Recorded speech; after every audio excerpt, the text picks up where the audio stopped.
सर्व जन्माच्या शेवटी एक मनुष्य जन्म पावे पाठी या बरते उत्तम कीर्ती म्या रचिले नाही। ह्याच्यासारखी सुंदर कीर्ती माझी कुठलीच नाही म्हणा। आता तो कोणाचं केस कापतोय, गुळ कापतोय, कोणाचं बांध पोखरतोय ती गोष्ट वेगळी, परंतु ह्याच्यासारखी सुंदर वस्तू कुठलीच मी बनवली नाही। कारण ह्याच्या पाठीमाग 83,999,000 आपण जन्म घेतल्यात बरं का। ऐका, हे कुठंतरी लिहून घ्या आणि याचा अभ्यास करा। 83,999,000 वेळा आपण जन्म घेतले आहेत, म्हणजे एवढ्या वाऱ्या आपण या पृथ्वीवर केलेल्या आहेत। आणि आता महाराजांनी सांगितलं की शेवटची पाळी एक मनुष्य जन्म, चुकलिया वर्म फेरा पडे। आता जर आपण हे ज्याच्यासाठी इथं आलोय, महाराज आम्हाला माहित नाही आम्ही कशासाठी आलोय। ऐका ऐका, माणसं काय बघितली नाहीत का आपण? ऐका, आपण इथं आलोय कशासाठी ते जर वर्म आपण आता चुकलो ना तर परत 84 लक्ष येऊन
चुकला ना तर 35 खानी 84, पण एक एक योनी कोटी कोटी फेरा।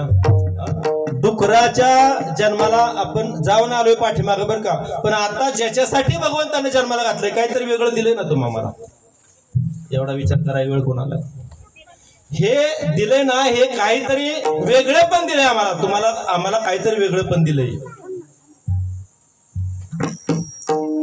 शेवटची पाळी एक मनुष्य जन्म, चुकलिया वर्म। ते वर्म कुठलं? ते वर्म जाणण्यासाठी हे दिलंय। हे नुसतं चपाती आणि भेंडी खाण्यासाठी नाही दिलं। ते वर्म आम्हाला समजलं पाहिजे ना। वर्म कधी समजलं आम्हाला? कधी समजलं आम्हाला? आणि वर्म शोधाय कुठं जावं लागतं माहित आहे का? कुठं जावं लागतं? सद्गुरु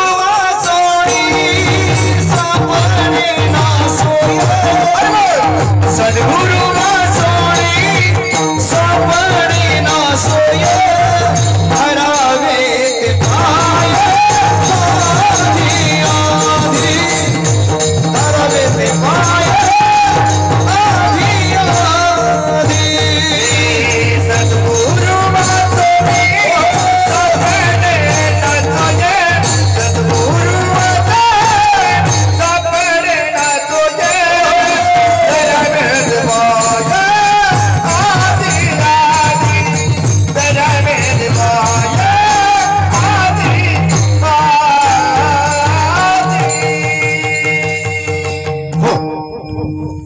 अभंगात तेच सांगितले। सद्गुरु नायके पूर्ण कृपा केली, निज वस्तू दाविली माझी मज। सद्गुरु कशासाठी करायचं असतं माहित आहे? नामदेव महाराजांनी या पहिल्या अभंगाच्या पहिल्या चरणातून सांगितलंय। आपलं झालं नाही बरं पहिलं चरण, पण काय सांगतायत ते माहित आहे का? सद्गुरु नायके पूर्ण कृपा केली। कृपा झाल्याशिवाय नाही बरं का, नुसता सद्गुरु करून भागत नाही, नुसता सद्गुरु। आणि ऐका, तुम्ही आम्ही जन्माला आलोय ना पहिल्यांदा तर सद्गुरु करण्यासाठी आलोय, त्याच्याशिवाय आम्हाला ज्ञान होणार नाही। नाहीतर आम्ही दुसऱ्याचं बांध पोखरूनच मारणार, आणि दुसऱ्याचं बांध पोखरल्यानंतर आपली पोरं चांगल्या लाईनला लागणार आहे का नाही? डॉक्टर होणार, PI होणार, दुसऱ्याचं बांध पोखरलं। मी आरोप नाही करत बरं का, पण मला वाटतंय तुम्ही उठून जाऊ नका बरं का कीर्तनात।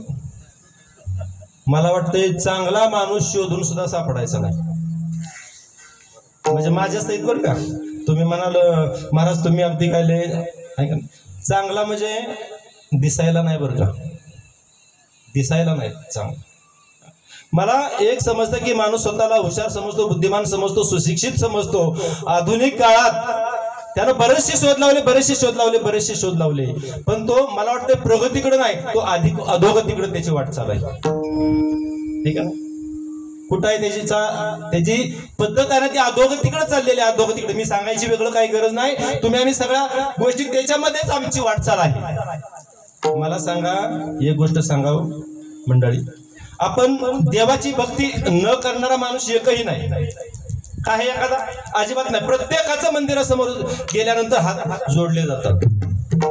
मला एक गोष्ट सांगा, आपण देवाची भक्ती करतो प्रीतीपोटी करतो का भीतीपोटी करतो? कशासाठी करतो आपण भक्ती? कशासाठी करतो? भीतीपोटी करतो, आहे का नाही? बरोबर आहे ना? भीतीमुळे भक्ती करणारी जास्त लोक आहेत. मला सांगा, शास्त्र सांगतो देव भीतीनं प्राप्त होतो का प्रीतीनं प्राप्त होतो? देव प्राप्त कशानं होतो? प्रीतीनं प्राप्त होतो. ऐका, प्रीतीनं. त्याला लय घाबरला देव माझं काहीतरी बरं वाईट करायला उठला रात्रीचं पहाटे 4 वाजता देवळातून जाऊन पाया पडून आला भीतीपोटी, अजिबात देवाची भवन नाही होणार.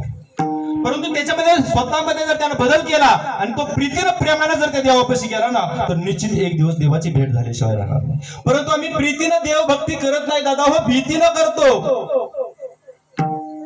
भीतीनं देव भेटत नाही.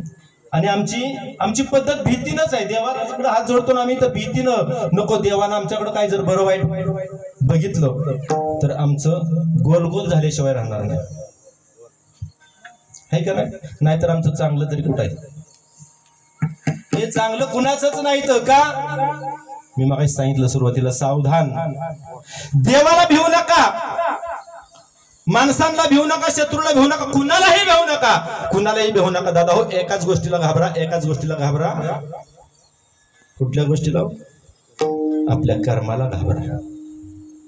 आपल्या कर्माला घाबरा. कारण आपल्याला प्रत्येक गोष्ट सतावते ना, ते आपण पेरून ठेवलेलं कर्म आहे. कर्म हे वाक्य करून ठेवा, याच्याकडे कुणाचं लक्ष नाही.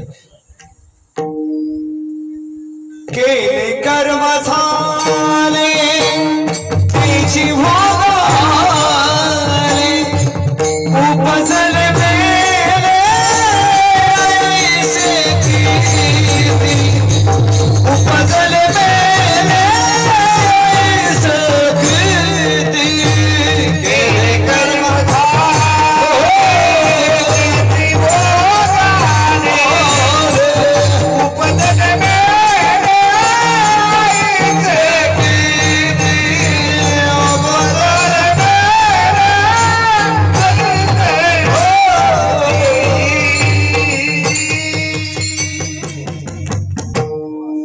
बाबा सांगतात, केले कर्म झाले त्याची भोग आले, उपजले मेले ऐसे कीर्ती.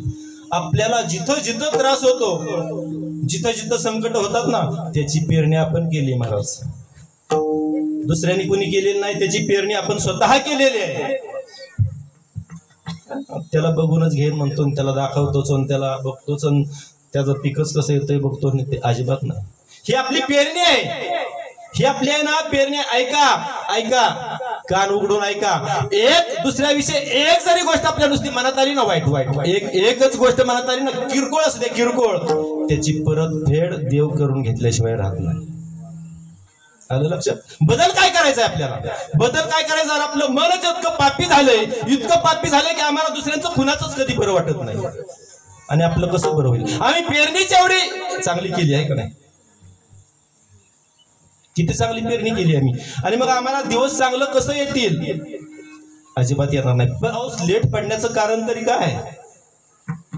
मध्ये फलटणला मला वाटतंय पाशा पटेल नावाची एक व्यक्ती आहे, पाशा पटेल आले होते, पाशा पटेल. त्यांनी सांगितलं की बांबू लागवडीचं झाड बरंच चाललं होतं शासनाचं मध्ये, बांबूची लागवड करा. आणि किती अनुदान शासन देतंय? 7 लाख 1 हेक्टरला.